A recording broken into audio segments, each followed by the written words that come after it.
Development of resources. Next topic,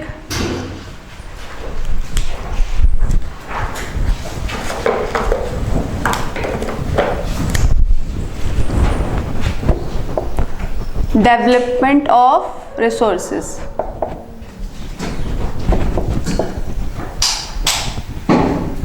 ये है, क्या है डेवलपमेंट ऑफ रिसोर्सेज?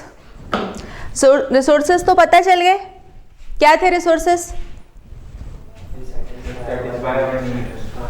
क्या तीन चीजें होनी चाहिए थी रिसोर्सेज में? लास्ट क्लास में जो थे, एक जन फटाफट, कोई भी जो नहीं आए थे उनके लिए खड़े होके। आप आए थे तो आप बैठिए, जो आए थे वो आंसर करेंगे जल्दी। Economically feasible and culturally acceptable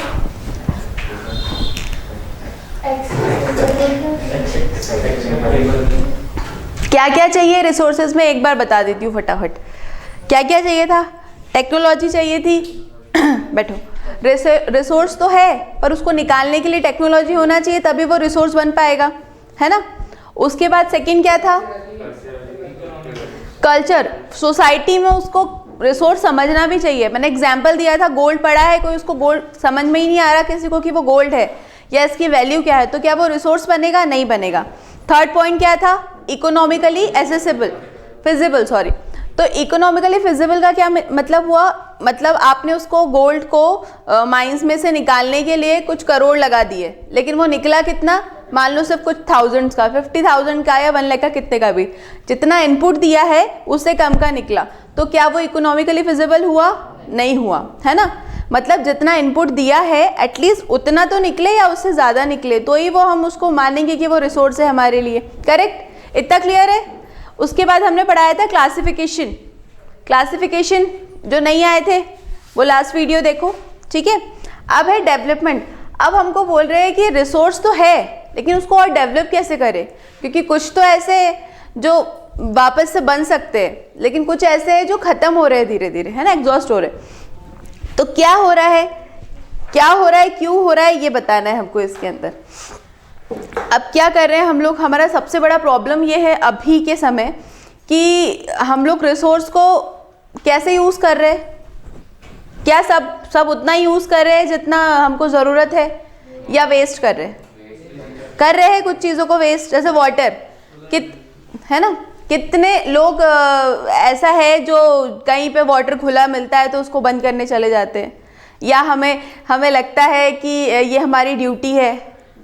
बहुत कम ही होंगे, किसी को इतना फ्री टाइम नहीं है कि कहीं पानी बह रहा है और उसका टैप अगर हमको दिख रहा है कि ऑफ करने का सिस्टम है तो कर दे, है क्या?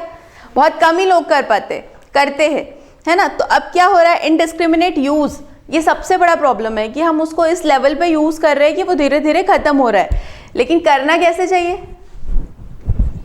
एक वे होना चाहिए उसको यूज़ करने का जिससे कि वो वेस्ट नहीं हो, हमको जितनी ज़रूरत हो हम उतना ही यूज़ करें। अब क्यों हो रहा है ये डिप्लेशन, क्यों हो रहा है रिसोर्स का? क्योंकि कुछ लोगों को बहुत ग्रीड है इस चीज़ की, है ना। कुछ लोगों की ग्रीड की वजह से ये चीज़ हमको फेस करनी पड़ रही है। इसकी वजह से क्या हो रहा है? रिसोर्स धीरे धीरे ख़त्म हो रहा है, एग्जॉस्ट हो रहा है। अब एग्जॉस्ट होना शुरू होंगे तो उसकी वैल्यू बढ़ती जाएगी। मनी की बात कर रहे हैं हम। अगर आज आपको बोल दें कि पानी सिर्फ उस लेवल का बचा है जो सिर्फ पीने लायक है, तो अब एक ऐसा पर्सन है जिसके पास पैसे नहीं है और एक अच्छा खासा रिच है, तो क्या होगा? हैव एंड हैव नॉट्स का गैप आ जाएगा।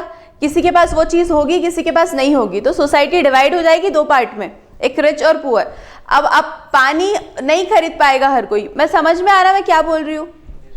समझ में आ रहा है कि जब आप इस तरह से इनडिस्क्रिमिनेट वे में उसको यूज़ करोगे तो ये बहुत बड़ी प्रॉब्लम क्रिएट होगी आगे जाके। चीज़ें ख़त्म होने लगेगी तो उनकी वैल्यू बहुत बढ़ती जाएगी और सब कोई उसको अफोर्ड नहीं कर पाएंगे। क्लियर हुआ? दैट्स वाई सोसाइटी में गैप आ जाएगा हैव्स एंड हैव नॉट्स का। क्लियर हुआ इतनी चीज़? एकदम क्लियर, ठीक है। अब थर्ड पॉइंट क्या है? थर्ड क्या प्रॉब्लम क्रिएट हो रही है इसकी वजह से? इकोलॉजिकल ग्लोबल इशू आ रहे हैं, इन्वायरमेंट पॉल्यूट हो रहा है। अगर पानी की कमी होगी, पेड़ों की कमी होगी तो इन्वायरमेंट में पॉल्यूशन बढ़ता चला जाएगा। बढ़ेगा नहीं बढ़ेगा? बढ़ेगा। और क्या होगा, ओजोन लेयर का इफेक्ट बढ़ता चला जाएगा, है ना, ग्रीन हाउस इफेक्ट बढ़ेगा, उनकी गैसों का इफेक्ट बढ़ेगा, जिससे क्या होगा, टेम्परेचर बढ़ेगा। अब जैसे कि एग्जांपल लेते हैं, यूएसए ने बहुत सारी इंडस्ट्रीज बना ली अपने यहाँ, है ना। अब यूएसए ने बहुत ज़्यादा डेवलपमेंट के लिए बनाई है उनने तो, लेकिन उसका साइड इफेक्ट क्या है, पॉल्यूशन, है ना, पॉल्यूशन बढ़ रहा है, पॉल्यूशन बढ़ रहा है तो क्या हो रहा है, ग्रीन हाउस इफेक्ट बढ़ रहा है, उसकी गैसों के वजह से, उन गैसेस की वजह से क्या है, टेम्परेचर बढ़ रहा है। टेम्परेचर बढ़ रहा है तो ये जो माउंटेन्स है बड़े बड़े, जहाँ पे आइसबर्ग्स है, जहाँ पे बर्फ है, वो क्या हो रही है, पिघल रही है। अब वो बर्फ पिघलेगी तो कहाँ जाएगा पानी, ओशियंस में जाएगा बर्फ पिघलेगी तो। अब बर्फ पिघलेगी, ओशियंस में पानी गया तो छोटे छोटे जो आइलैंड्स है, छोटे छोटे, वो तो कवर कर लेगा ओशियन। तो क्या हो रहा है कि ऐसा है क्या पॉल्यूशन में कि भैया यूएसए ने गलती करी है, ज़्यादा एक्स्ट्रा इंडस्ट्री क्रिएट कर ली है तो सिर्फ यूएसए को प्रॉब्लम क्रिएट करूँ, ऐसा है क्या पॉल्यूशन के साथ? नहीं, जो प्रॉब्लम्स आएगी एनवायरनमेंट की वो तो सबको फेस करनी पड़ेगी, चाहे वो छोटे आइलैंड्स हो चाहे बड़े। अब कुछ आइलैंड्स इतने छोटे हैं जहाँ पे तो कोई इंडस्ट्री भी नहीं है, लेकिन जब ओशियन में पानी बढ़ेगा तो सबसे ज़्यादा नुकसान उनको होगा, वो डूब जाएंगे। समझ में आ रहा है मैं क्या बोल रही हूँ? नहीं आ रही आवाज़, है ना? क्लियर हुआ कि क्या प्रॉब्लम्स हो सकती है। अब ये प्रॉब्लम्स हुई, इसके बाद अब हम सोचें कि इसको कैसे हटाए, इन प्रॉब्लम्स को, क्या सॉल्यूशन है इस प्रॉब्लम का। प्रॉब्लम समझ में आई क्या क्या हो सकती है? सोसाइटी में हैव एंड हैव नॉट्स का गैप आएगा। क्यों आ रहा है? क्योंकि कुछ लोग उसको वेस्ट यूज़ कर रहे हैं, इनडिस्क्रिमिनेट वे में यूज़ कर रहे हैं, कोई तरीका नहीं है यूज़ करने का कुछ लोगों को, इसलिए ये प्रॉब्लम आ रही है ना। और थर्ड प्रॉब्लम क्या थी कि इकोलॉजिकली ग्लोबल इश्यूज आ रहे हैं। क्लियर हुआ, पॉल्यूशन बढ़ेगा, ग्रीन हाउस इफेक्ट बढ़ेगा, टेम्परेचर बढ़ेगा, जिससे आइलैंड्स को प्रॉब्लम होगी, जो छोटे आइलैंड्स हैं जिनके इंडस्ट्री भी नहीं है, उनका कोई कसूर नहीं था पर वो फिर भी डूब रहे। समझ में आया? इतना क्लियर हुआ। अब क्या करेंगे हम कि हमको ये सब फेस नहीं करना पड़े? हमको क्या सिस्टम बनाना चाहिए? क्या सिस्टम बनाना चाहिए हमको? डेवलपमेंट ऑफ रिसोर्सेज समझ में आया। अब हमको बताना है कि हमने ऐसा कोई प्रोग्राम चाहिए हमको, या ऐसा कोई डेवलपमेंट चाहिए जिससे हमको ये सब प्रॉब्लम नहीं फेस करना पड़े, सबको उसकी वैल्यू पता रहे, जो रिसोर्सेज है हमारे उनकी वैल्यू पता रहे। तो क्या सिस्टम आया था? Sustainable development. क्या है ये टर्म? क्या मतलब है इस टर्म का? Last economics first chapter development में मैंने पढ़ाया था, कौन आंसर करेगा? कौन कौन था क्लास में? चलो वेद। और 3 पॉइंट्स थे इसके अंदर, मेन 3 पॉइंट्स थे जो मैंने बताए थे फर्स्ट क्लास में, डेवलपमेंट की इकोनॉमिक्स फर्स्ट क्लास में। वेद, कि हम एनवायरनमेंट को किसी भी तरह हार्म नहीं कर रहे हैं, पहला पॉइंट। कि हम रिसोर्स को यूज कर रहे हैं और फ्यूचर के लिए भी बचा रहे हैं। पहला पॉइंट क्या है? पहला पॉइंट ये है कि हम किसी भी लेवल पे जाके नेचर को हार्म नहीं करें, इन्वायरमेंट को कोई नुकसान नहीं पहुंचाए, है ना। पहला पॉइंट क्या है सस्टेनेबल डेवलपमेंट में? कि हम कभी भी रिसोर्स को, किसी भी रिसोर्स को नहीं बोलेंगे, नेचर को बोलेंगे, रिसोर्स तो बाद में आए, नेचर को, इन्वायरमेंट को किसी भी तरह का नुकसान नहीं पहुंचाए। सेकेंड पॉइंट क्या है? हम प्रेजेंट जनरेशन की नीड्स का ख्याल रखें। सेकेंड पॉइंट क्या है? प्रेजेंट जनरेशन की नीड्स का ख्याल रखना है हमको। इसके साथ साथ थर्ड पॉइंट क्या है? हमें अपनी फ्यूचर जनरेशन के बारे में भी सोचना है। ये नहीं करना है कि आज पानी है तो बढ़िया से यूज़ कर लो और आगे का आगे देखेंगे, नहीं, क्योंकि लैंड वाटर तो रिन्यूएबल है, वापस बन रहा है, लेकिन उसमें भी 40% का डिक्लाइन है। समझ में आया? है तो, लेकिन 60% बचा है, वो भी बन रहा है, लेकिन जितना था उससे 40% डिक्लाइन हो चुका है। समझ में आया कि क्यों बोला है, क्यों ये डेवलपमेंट लाने की कोशिश की है? दैट्स वाई, कि लोग समझे रिसोर्सेज आज है तो हम सब ठीक है, नहीं होंगे तो हम भी प्रॉब्लम में आ जाएंगे। समझ में आया? अब इसके लिए सस्टेनेबल डेवलपमेंट के लिए क्या हुआ, एक कॉन्फ्रेंस हुई, सारे कंट्रीज़ को समझ में आया कि भाई कुछ तो करना पड़ेगा, ऐसे तो नहीं चलेगा हमारा कंट्री, हम पॉल्यूट होते जाएंगे हमारा कंट्री। तो उन्होंने क्या किया, सारे 100 कंट्रीज़ जो नॉमिनेट कंट्रीज़ है 100, उनके हेड्स, उनकी एक मीटिंग हुई। कहाँ हुई? कहाँ हुई? ब्राज़ील, है ना? कहाँ हुई? ब्राज़ील, रियो डी जेनेरो, 1992 की बात हो रही है, ठीक है। अब 100 कंट्री के हेड्स जो भी होंगे हेड्स, एक दो लोग हमारे यहाँ से गए होंगे, ऐसे सारी कंट्रीज से हेड्स गए होंगे, है ना। अब उनको क्या था, उनको प्रॉब्लम क्या थी कि पॉल्यूशन हो रहा है, चीज़ें खराब हो रही है, रिसोर्सेस भी डिक्लाइन होते जा रहे हैं। तो उसके पर्पस में कहाँ पे हुई थी ये? ब्राज़ील में, है ना, रियो डी जेनेरो शहर। अब वहाँ क्या हो रहा है, वहाँ क्यों हुई ये और किस पर्पस से हुई? पर्पस क्या था? सस्टेनेबल डेवलपमेंट चाहिए हमको। अब चाहिए तो कैसे चाहिए? एक अर्थ समिट था, इंटरनेशनल अर्थ समिट 1992 में, उसका बहुत बड़ा उनका टॉपिक यही था कि हम कैसे इकोलॉजिकली हम स्टेबल हो जाए, हमको प्रॉब्लम नहीं हो, हमारा इन्वायरमेंट में पॉल्यूशन नहीं रहे, ये उनका मेन एजेंडा था। तो उन्होंने एक उसका क्या निकला, आउटकम क्या निकल के आया उस मीटिंग का कि एक नाम दे दिया उनने अपनी मीटिंग को, एजेंडा 21, 21st सेंचुरी को कैसे स्टेबल करें उसकी बात हो रही है वहाँ पे। तो उसमें मेन 4 पॉइंट्स थे। एजेंडा 21 आपका टॉपिक है बुक के अंदर। उसके अंदर क्या हो रहा है एजेंडा 21 में? एजेंडा 21 में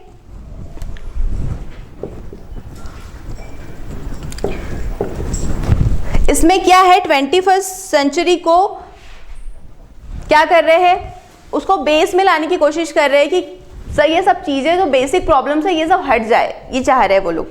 अब ये चाहा तो कैसे चाहा? उन्होंने मीटिंग बुलाई, है ना, सब लोग आए। अब उन्होंने सबसे पहला काम किया, एक डिक्लेरेशन साइन किया। डिक्लेरेशन साइन किया, काहे के लिए किया, किस पर्पज से किया? डेवलपमेंट के लिए, है ना, किया डेवलपमेंट के लिए। सेकंड क्या है, फर्स्ट उन्होंने डिक्लेरेशन, सारी जो कंट्रीज है उनके हेड्स ने वो डिक्लेरेशन साइन कर दिया पहले पॉइंट में। दूसरे पॉइंट में क्या है, अचीव क्या करना था, उनका गोल क्या था, उनका ये मीटिंग का, ये कॉन्फ्रेंस का क्या गोल क्या था, उनको अचीव क्या करना था,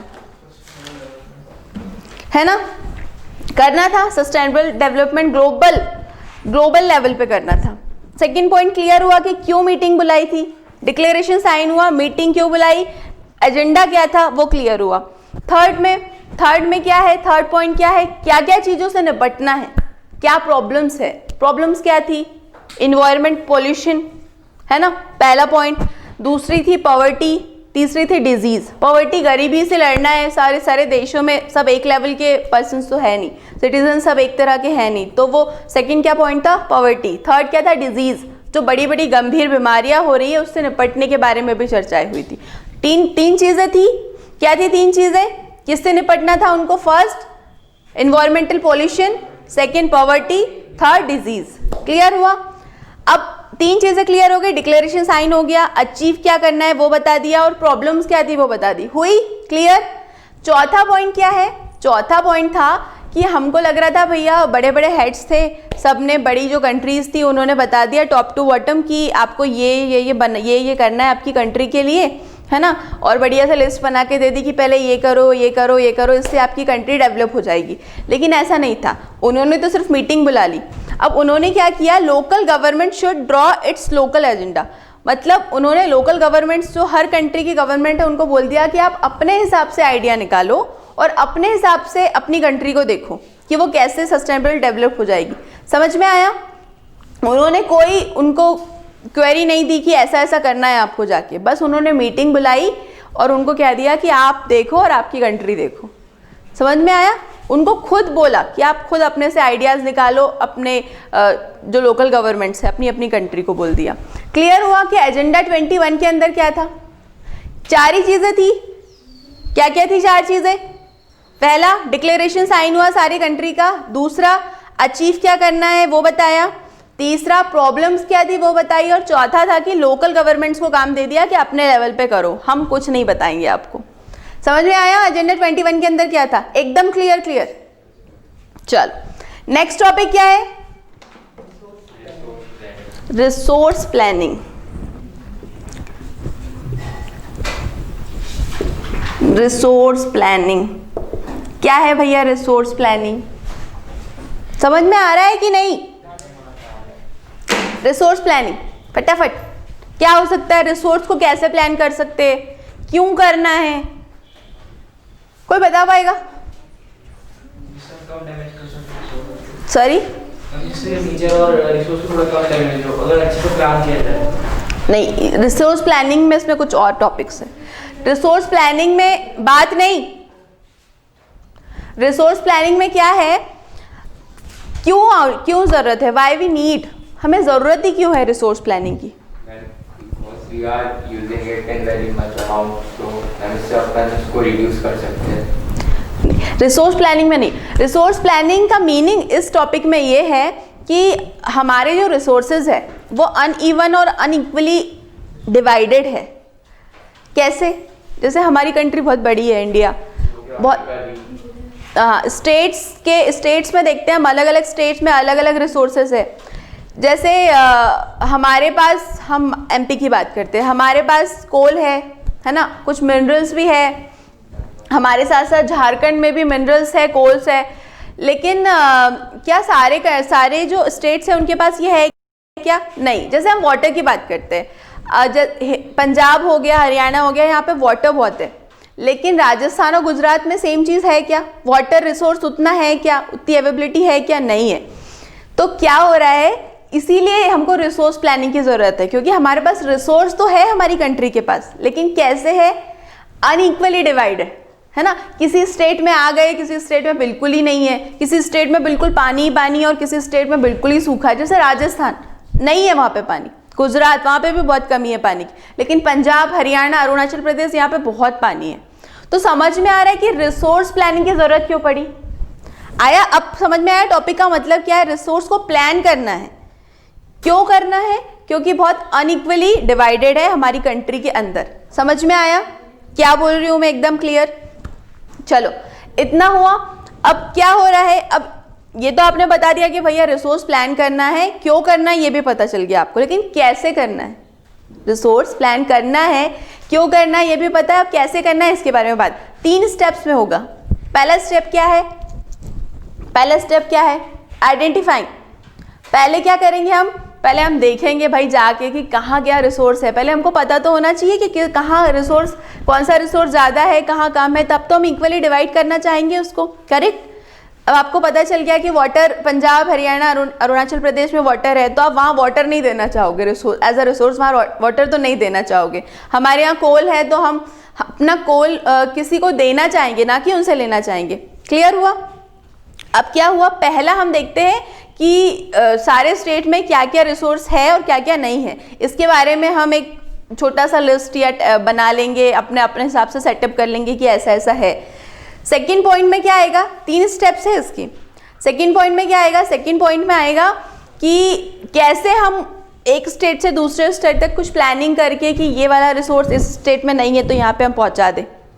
समझ में आया क्या पॉइंट्स है इसके? बुक में क्या दिया है? पहले क्या है, आइडेंटिफिकेशन। मैंने बताया कि पहले देखेंगे कि कहाँ पे क्या है और कहाँ पे क्या नहीं है, उसकी प्रॉपर लिस्ट तैयार करेंगे, है ना, सर्वे करेंगे, मैपिंग करेंगे उसके हिसाब से। सेकंड क्या है, सेकंड है making a plan structure using appropriate technology. अब कुछ प्लान बनाएंगे टेक्नोलॉजी से कि with the help of technology कि हम एक स्टेट से दूसरे स्टेट तक उस रिसोर्स को पहुंचा सके। समझ में आया? ये सेकंड पॉइंट है किसका, रिसोर्स प्लानिंग का। थर्ड पॉइंट क्या है, थर्ड पॉइंट है कि रिसोर्स, अब रिसोर्स जो डेवलपमेंट हम एक स्टेट से दूसरे स्टेट में कर रहे हैं उसका फ़ायदा पूरे नेशन को मिले। ऐसा कुछ क्रिएट करे कि एक जो रिसोर्स है इसका जो रिसोर्स है वो एक स्टेट से दूसरे स्टेट जा रहा है, लेकिन इसका जो फ़ायदा है वो मेन मुद्दा क्या है हमारा, हम प्लानिंग कर क्यों रहे हैं, क्योंकि हम पूरे नेशन, हम चाह रहे हैं कि ये रिसोर्स पूरे नेशन को मिले और सिर्फ एक स्टेट डेवलप नहीं कहलाए, पूरा नेशन डेवलप कहलाए। तभी हम अनइक्वल को इक्वल बनाने की कोशिश कर रहे हैं नहीं कर रहे? समझ में आया मैंने क्या बोला? कि सिर्फ एक स्टेट का डेवलपमेंट नहीं हो, हमारे पूरे नेशन का डेवलपमेंट हो। थर्ड पॉइंट ये है इसका। पहला आइडेंटिफिकेशन, पहले देखेंगे कि कहाँ कौन सा सोर्स है, नहीं रिसोर्स है और नहीं है। दूसरा सेकेंड पॉइंट इज दैट कि प्लानिंग करेंगे कि एक यहाँ से निकाल के यहाँ पहुँचा सके, एक स्टेट से दूसरे स्टेट पे जहाँ पे उसकी कमी है। थर्ड पॉइंट इज कि एक स्टेट को डेवलपमेंट नहीं मिले, पूरे नेशन को डेवलपमेंट मिले। हमारा मेन रीज़न क्या है ये करने का, कि हमारा पूरा नेशन, हमारे नेशन में कोई भी स्टेट ये नहीं कहलाए कि यहाँ ये कमी है और यहाँ ये ज़्यादा है। समझ में आया? इक्वल बनाने की कोशिश कर रहे हैं। समझ में आया? चलो अब क्या है नेक्स्ट, कंजर्वेशन ऑफ रिसोर्सेज। क्यों करना है कंजर्वेशन? For future generation. चलो, हम वेस्ट कर रहे हैं बहुत सारी चीज़ें, हमें ट्राई करना चाहिए कि हम उसको कंजर्व कर सकें। अब क्यों करना है? क्योंकि आगे जाके वो चीज़ें क्या पता अवेलेबल हो पाए या ना हो पाए, है ना। वापस से रिन्यू हुआ नहीं हुआ, रिप्रोड्यूस्ड हो नहीं हो, हम नहीं कह सकते, बहुत सारी चीज़ें ऐसी हैं। तो अब इसमें इस पर्पस पे महात्मा गांधी ने भी एक छोटा सा सेंटेंस बोला था, इन्होंने कहा था कि there is a enough for everybody's need but not for anybody's greed. मतलब रिसोर्स क्या है, हमारे जो नॉर्मल यूज़ के लिए हमारे पास इनफ है, लेकिन आप बोलो कि किसी के ग्रीड के लिए चाहिए तो नहीं है। हिंदी में बोले तो क्या बोलेंगे, पेट भरने के लिए है पर पेटी भरने के लिए नहीं है। समझ में आया? क्यों चाहिए, कैसे? आपको नॉर्मली जितना वाटर चाहिए उतना मिल रहा है, अब आप एक्स्ट्रा ही बोलोगे कि सबका मेरे को ही मिल जाए, ग्रीड करोगे तो फिर प्रॉब्लम क्रिएट होगी कि नहीं होगी? बाकी लोगों के लिए होगी कि नहीं होगी प्रॉब्लम क्रिएट? अब एक छोटा सा एग्जाम्पल मैं देती हूँ आपको। इसमें लिखा है he was against mass production, wanted to replace it with the production by the masses. मतलब क्या बोल रहे हैं वो, पहले क्या होता था, हमको जितनी ज़रूरत है हम उतना एक्सट्रैक्ट करते थे इन्वायरमेंट से और उसका यूज़ करते थे। आजकल क्या हो रहा है, मॉडर्न टाइम में हमने दुनिया भर का एक्सट्रैक्ट करके रखा है और उसमें से फिर यूज़ कर रहे हैं। तो इससे क्या हो रहा है, इससे रिसोर्सेज को प्रॉब्लम हो रही है। समझ में आया कि मैं क्या बोल रही हूँ? पहले के ज़माने में यही होता था कि इतना लकड़ी चाहिए तो उतना वो जाके इन्वायरमेंट से ले लेते थे और बढ़िया से अपना काम निकाल लेते थे। लेकिन आज दुनिया भर का लकड़ी काट के और वुड बना लिया और उसके बाद फिर लोगों को सर्व कर रहे हैं, तो ये गलत है। ये वो कहना चाह रहे हैं, इसके वो अगेंस्ट थे। जैसे एक एग्जाम्पल देते हैं, हम कोरोना को फेस कर रहे हैं अभी, तो हमने क्या किया, जैसे ही लॉकडाउन लगा बहुत सारा हल्ला हो गया कि भैया अब जल्दी जल्दी ग्रॉसरीज खरीद के ले आओ, क्या पता शॉप्स में मिले ना मिले। समझ में आया? करा सबने यही, ट्राई करा कि कितना ज़्यादा हम ग्रॉसरी अपने घर में ला सकते हैं। सब कुछ हमने फूड ग्रेन्स वगैरह सब कुछ लाने का ट्राई किया कि क्या पता हमको मिले नहीं मिले और लॉकडाउन चल रहा है, ऐसा वैसा सब हुआ था। ये सब प्रॉब्लम्स हमने देखी थी, फेस की थी। तो क्या हो रहा था, कुछ लोगों ने क्या किया, मान लो 1 महीने की ग्रॉसरी ले आए। जो ये मास प्रोडक्शन की बात हो रही है, इसका एग्जाम्पल है ये, कि हमने उतना नहीं लाया जितने हमको ज़रूरत थी। हमने पूरा 1 महीने का स्टोर कर लिया या हमने 4 महीने का स्टोर कर लिया, लेकिन क्या हमने किसी दूसरे व्यक्ति के बारे में सोचा कि जो हम 1 महीने खा रहे हैं वो कम से कम 30 फैमिली एक दिन खा सकती थी नहीं खा सकती थी, वो ग्रॉसरी का यूज़ कर सकती थी कि नहीं कर सकती? समझ में आ रहा है मैं क्या बोल रही हूँ? तो क्या हो रहा था, हमने अपने लालच की वजह से कि हमको 1 महीने तक ग्रॉसरी मिले नहीं मिले, हमको किराना मिले नहीं मिले, हमको चीज़ें खाने को मिले नहीं मिले, तो हमने फटाफट तो ले आए, लेकिन क्या हमने किसी के बारे में सोचा? नहीं हो रहा। ऐसे ही रिसोर्स में हो रहा है कि हम अपना फ़ायदा देख रहे हैं, लेकिन बाकी लोगों को कितनी प्रॉब्लम फेस करनी पड़ रही है। वेजिटेबल आज सीजनेबल वेजिटेबल ज़्यादा नहीं है ना, लेकिन हम क्या कर रहे हैं, हम 1 हफ्ते का उठा के ले आते हैं, लेकिन बाकी लोगों को वो वेजिटेबल मिल भी पा रहा है कि नहीं हम देख ही नहीं पा रहे। हम तो सिर्फ अपना लालच देख रहे हैं। आ रहा है समझ में एग्जाम्पल? शायद एग्जाम्पल से बेटर समझ में आया हो कि मैं क्या बोलना चाह रही हूँ, है ना। तो कंजर्वेशन ऑफ रिसोर्सेज समझ में आया कि क्यों करना चाहिए और क्या प्रॉब्लम हो सकती है, समझ में आया। गांधी जी ने भी यही कहा कि भैया जितनी ज़रूरत है उतना ही बनाओ, उतना ही यूज़ करो रिसोर्स को, है ना। वुड चाहिए, जाके जितना चाहिए उतना लेकर आओ, पहले से लेकर मत आओ फिर सोचो कि इसमें से क्या यूज़ करो। आया समझ में? चलो नेक्स्ट क्या है, नेक्स्ट टॉपिक क्या है? आवाज नहीं आ रही यार, सो रहे हो क्या? Land resource. नेक्स्ट टॉपिक है लैंड रिसोर्स।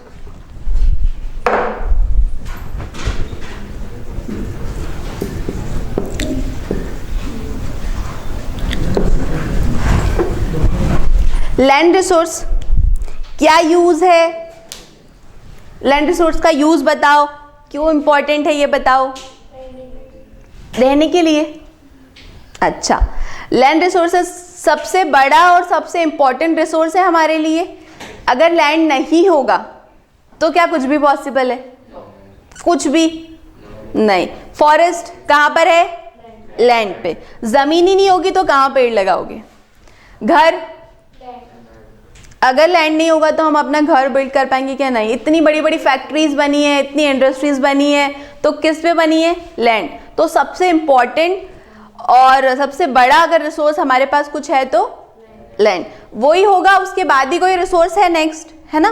तो उसका यूजेस कहाँ पर है, यूज कहाँ पर है, जैसे बिल्डिंग्स बनाई, है ना, और एग्रीकल्चर, कल्टीवेटेड फील्ड अगर हमको चाहिए, हमको कहीं क्रॉप्स चाहिए, फूड क्रॉप्स करने हैं, तो हम कहाँ करेंगे, लैंड पे करेंगे। कल्टीवेटेड लैंड होगा तभी तो कल्टीवेशन होगा, है ना, लैंड होगा तभी इंडस्ट्री बनेगी। तो यूजेस तो बहुत क्लियर है, बहुत बेसिक यूजेस है, हमको दिख रहे हैं जो, है ना, ठीक है। लेकिन अब हम क्या बात करते हैं, लैंड रिसोर्स का लिमिट है, लिमिटेशन है, हमारी नीड बहुत ज़्यादा है। अब जैसे अब हम देख रहे हैं कि हमारी पॉपुलेशन बढ़ती जा रही है, पॉपुलेशन बढ़ेगी, ज़्यादा स्कूल्स लगेंगे, ज़्यादा बिल्डिंग्स लगेगी, ज़्यादा हॉस्पिटल लगेंगे, ज़्यादा इंडस्ट्रीज़ लगेगी, सबको ज़्यादा लगेगा, लेकिन लैंड हमारे पास लिमिटेड है। अब ऐसा तो नहीं है कि जैसे जैसे पॉपुलेशन बढ़ रही है वैसे वैसे लैंड भी डबल होता जा रहा है क्या?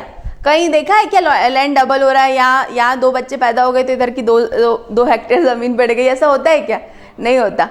तो क्या हो रहा है, पॉपुलेशन बढ़ रही है लेकिन लैंड उतना ही है, और उसी के अंदर हमको सब कुछ काम करना है। तो हमको यही है कि कितना हम उसको अच्छे से अच्छा यूज़ कर सके, ये उसकी लिमिट है। यही बताया है कि we have multiple need but limited resource. सिर्फ लैंड की बात कर रहे हैं हम, और किसी रिसोर्स की बात करें तो वो हमको कहीं ना कहीं अवेलेबल हो जाता है, लेकिन लैंड नहीं हो सकता। जितना है इतना ही है, और आजीवन इसी को चलाना है हमें। समझ में आया? समझ में आया कि लिमिटेशन वर्ड क्यों यूज़ किया है? क्योंकि वो बढ़ नहीं सकता। दुनिया बढ़ेगी, दुनिया के बाहर हर चीज़ बढ़ जाएगी, पर लैंड नहीं बढ़ेगा। जितना है इसी में हमको सब कुछ कन्वे करना है। अब डिस्ट्रीब्यूशन किस हिसाब से हुआ है लैंड का? इंडियन लैंड मास की बात करते हैं कि उसका डिस्ट्रीब्यूशन किस हिसाब से हुआ है। तो कितने पार्ट में हुआ है? 3। पहला क्या है? Plain area. सेकंड क्या है? माउंटेन। थर्ड क्या है? Plateau.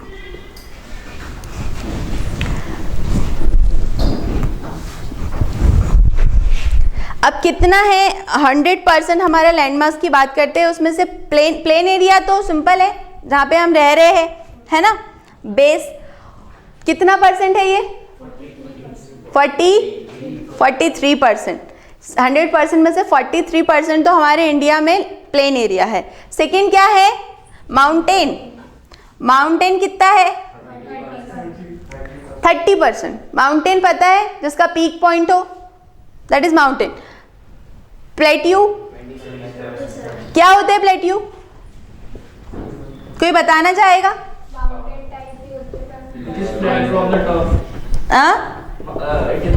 It looks like mountain, but it is flat from the top. Higher level than plain. Higher level than plain. देखो मैं बताती हूँ। ये तो पता है ना, माउंटेन क्यों कहलाया ये? Peak point. Highest. ये पीक पॉइंट है इसमें, इसलिए। अब प्लेट्यू क्या है? ये टेबल टॉप लैंड कहलाता है। ये है ना, ऊपर तो जा रहा है लेकिन ऊपर एक प्लेन बना रहा है। टेबल कैसा रहता है? जमीन से ऊपर है ना, और ये टेबल ऐसा ही होता है ना, तो उसको टेबल टॉप लैंड भी बोलते हैं। इसका एग्जाम्पल है वो। समझ में आया? अब यहाँ पे जैसे हम जो भी है, प्लांट भी लगा सकते हैं, रह भी सकते हैं, सब कर सकते हैं, लेकिन यहाँ रह सकते हैं क्या? एकदम ऐसे वो जो पोर्शन होता है, तो ये इसको क्या है? प्लेट्यू। ये कितना है? 27%। क्लियर है डिस्ट्रीब्यूशन? प्लेन कितना है? 43, माउंटेन 30 एंड प्लेट्यू 27। क्लियर हुआ? चलो, डिस्ट्रीब्यूशन क्लियर हो गया, लैंड रिसोर्स का यूज क्लियर हो गया, लिमिट क्लियर हो गई कि कितनी लिमिट है और किस तरह से लिमिटेड है हमारे पास लैंड। थर्ड डिस्ट्रीब्यूशन है। फोर्थ क्या है? Land utilization. नेक्स्ट टॉपिक है लैंड यूटिलाइजेशन।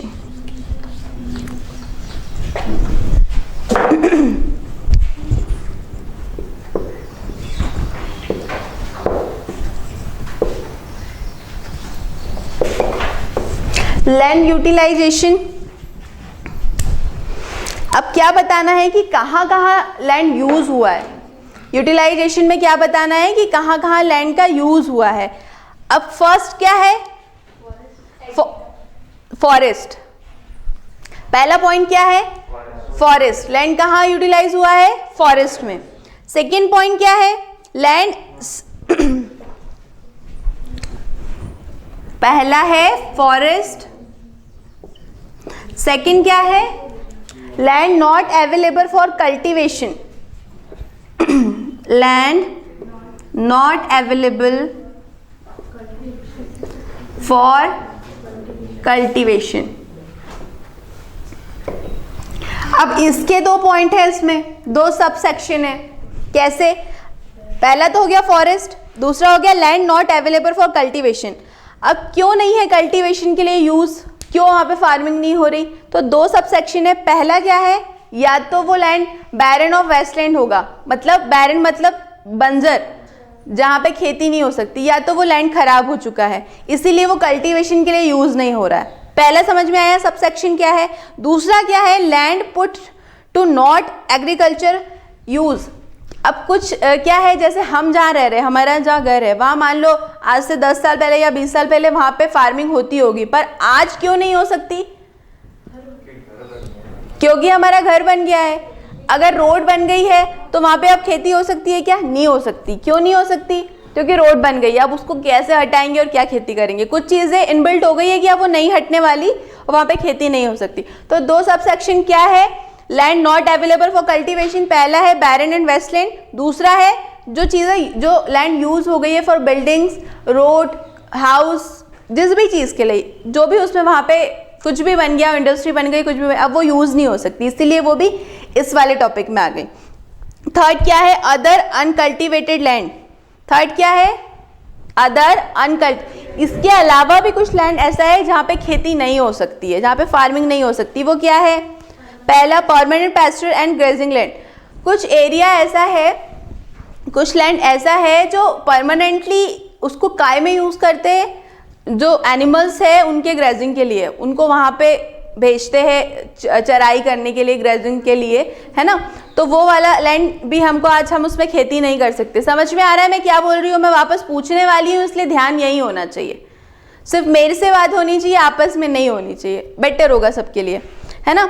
सेकेंड क्या है, land under miscellaneous tree crops. पहले समझ में आया ना कि ग्रेजिंग हो रही है, वो वाले एरिया पे भी हम खेती नहीं कर सकते, फार्मिंग नहीं कर सकते। दूसरा क्या है, जहाँ पे मिसलेनियस ट्री, जैसे हम देखते हैं बहुत सारी जगह जहाँ पे किसी ने पेड़ लगाए नहीं है, लेकिन अपने आप वो बहुत बड़े बड़े पेड़ लग गए हैं, तो वहाँ खेती हो पा रही है क्या, फार्मिंग कल्टीवेशन हो पा रहा है क्या, नहीं हो पा रही। तो ये भी इसके अंदर आ गया, अदर अनकल्टिवेटेड लैंड में। थर्ड क्या है, कल्चरेबल वेस्टलैंड। इसमें क्या है, जो कुछ ज़मीन जहाँ पे खेती हो सकती है ना, कुछ ज़मीन ऐसी है, कुछ लैंड ऐसा है जहाँ पे कल्टीवेशन हो सकता है, लेकिन वो ज़मीन 5 साल से ज़्यादा के लिए खाली है। वो ज़मीन, जो वो लैंड जो 5 साल से ज़्यादा, 5 ईयर और मोर देन, उसके अगर उससे ज़्यादा वो खाली है तो उसको काय में ला लिया है, क्या है, ध्यान नहीं है, काय में आ गई है, कल्चरेबल वेस्टलैंड में आ गई है, जो 5 साल से ज़्यादा के लिए खाली थी। खेती हो सकती है लेकिन 5 साल से ज़्यादा हो गए, वहाँ खेती नहीं हुई। समझ में आया? अब क्या है, अब क्या है, fourth, fallow land. Fallow land के दो टॉपिक्स है, दो सब सेक्शन है फैलो लैंड में। फर्स्ट क्या है, करंट फैलो, एंड सेकंड क्या है, other than current fallow.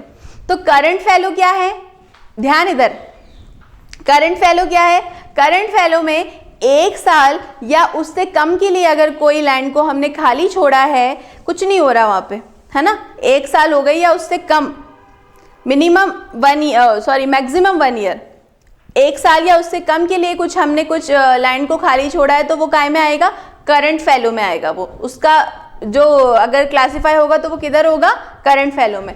Other than current fallow, 1 year से 5 ईयर, 1 साल से 5 साल तक कोई जमीन को हमने खाली छोड़ा है, तो वो काय में आएगी, अदर देन करंट फैलो। तीन चीज बन गई इसमें, एक तो करंट फैलो 0 से 1 ईयर तक, other than current fallow 1 to 5 years तक, और 5 साल से ज्यादा के लिए पहले बताया था कल्चरेबल वेस्टलैंड। ठीक है, क्लियर हुआ। और इसके बाद आखिरी है इसमें लैंड यूटिलाइजेशन में, nets on area. Nets on area क्या है, जहां पे 1 साल में एटलीस्ट 1 क्रॉप लगाया जाए। ऐसा लैंड जहां पे 1 साल के अंदर कम से कम मिनिमम 1 क्रॉप को लगाया जा रहा है, वो कौन सा एरिया में आ जाएगा, नेट्स ऑन एरिया में आ जाएगा, है ना। इसी में नेट सॉन एरिया में एक और टॉपिक है ग्रॉस क्रॉप्ड एरिया। उसमें क्या होता है, जैसे उसमें मल्टीप्लाई, जैसे मैं बताती हूँ, ये आपका एक लैंड है, मान लो 2 हेक्टेयर है ना। तो अगर आपने इसमें एक क्रॉप लगाया तो ये किस में आया, नेट सॉन एरिया में आ गया। लेकिन अगर आपने मान लो एक साल में इसमें 3 क्रॉप लगा दिया, एक साल में 3 क्रॉप लगा दिया, तो वो काय में आएगा, ग्रॉस क्रॉप्ड एरिया। और ग्रॉस क्रॉप्ड एरिया एक डिजिट बनानी पड़ती है, वो कैसे बनती है, 2 हेक्टेयर आपका लैंड है और 3 आपने क्रॉप्स उसमें लगा दी, तो ये मल्टीप्लाई, ये जो नंबर आएगा इसका मल्टीप्लाई वो क्या हो जाएगा, वो हो जाएगा ग्रॉस क्रॉप्ड हो जाएगा वो। ठीक है, समझ में आया, नहीं आया? चलो मैं फिर से बताती हूँ। पहले आपने क्या करी, ये आपके पास 2 हेक्टेयर का लैंड है, किसकी बात कर रहे हैं, नेट सॉन एरिया। पहले हम बात कर रहे हैं नेट सॉन एरिया, इसकी बात कर रहे हैं। आपने अगर एटलीस्ट एक साल में एक क्रॉप लगाई है तो वो क्या हो गई, नेट सॉन एरिया हो गया, वो एरिया को नेट सॉन एरिया बोल दिया। समझ में आया? अब आपने मान लो इसमें एक साल में 3 क्रॉप लगा दी, एक साल में 3 क्रॉप लगा दी, तो ये 2 हेक्टेयर आपकी जमीन, 3 क्रॉप 6, ये किस में आ गया, ग्रॉस क्रॉप एरिया। आए आप समझ में? अगर 4 क्रॉप लगा दी तो ग्रॉस क्रॉप क्या बना, 8, 5 लगा दी तो 10। समझ में आया? समझ में आ गया कि क्या है, एक क्रॉप मतलब नेट सॉन एरिया, और अगर ज़्यादा हो रही है तो इसका मल्टीप्लिकेशन किस में आएगा, ग्रॉस क्रॉप में। समझ में आया? ये आपके इसमें ग्रॉस क्रॉप सिर्फ एक सिंगल वर्ड दे दिया है, उसके बारे में कोई दिया नहीं है कुछ भी, है ना। तो समझ में आया कि लैंड यूटिलाइजेशन कैसे हुआ, कितने तरह से हो गया। फर्स्ट फॉरेस्ट, सेकंड क्या था, land not available for cultivation, 2 subsection थे उसके अंदर। अदर अनकल्टिवेटेड लैंड में 3 थे, फैलो लैंड में 2 थे, current fallow and other than current fallow. Last क्या था, नेट सॉन एरिया। समझ में आया? क्या था first question, resources which are found in a region but have not been utilized. ये कुछ क्वेश्चंस है जो आ सकते हैं या आए हैं एनटीएससी में। तो पोटेंशियल कैसे हुआ, मैंने बढ़िया से कॉलम बना के समझाया था आपको, potential, developed, stock and reserve क्या क्या है, इजी करने की कोशिश की थी, आया था समझ में। तो पोटेंशियल क्या थे, उनमें तो बहुत पोटेंशियल है लेकिन हम उनको यूज़ नहीं कर पा रहे, इसलिए डेफिनेशन क्या बनी, resources which are found in a region but have not be utilized, इसीलिए वो क्या बने, पोटेंशियल रिसोर्सेज बने। समझ में आया? चलो नेक्स्ट क्या है, नेक्स्ट है अपन ने जो पढ़ा उसमें से which relief features covers the maximum area. First है प्लेन, सेकेंड है प्लेट्यू, थर्ड है माउंटेन एंड लास्ट है डेजर्ट। कितना परसेंट था, 43%। what is the area under mountains, mountains 30%, plateau है 27%, है ना। और इसके बाद है everything available in our environment which can be use to satisfy our needs provided it is technologically accessible, economically feasible and culturally acceptable can be termed as resource. तीनों चीज़ें चाहिए हमको रिसोर्स के अंदर, तभी वो रिसोर्स कहलाएगा, है ना। How can the resource the classified on the basis of the origin, biotic and abiotic, correct. चलो उसके बाद the resources which can be renewed or reproduced by physical, chemical or mechanical process are known as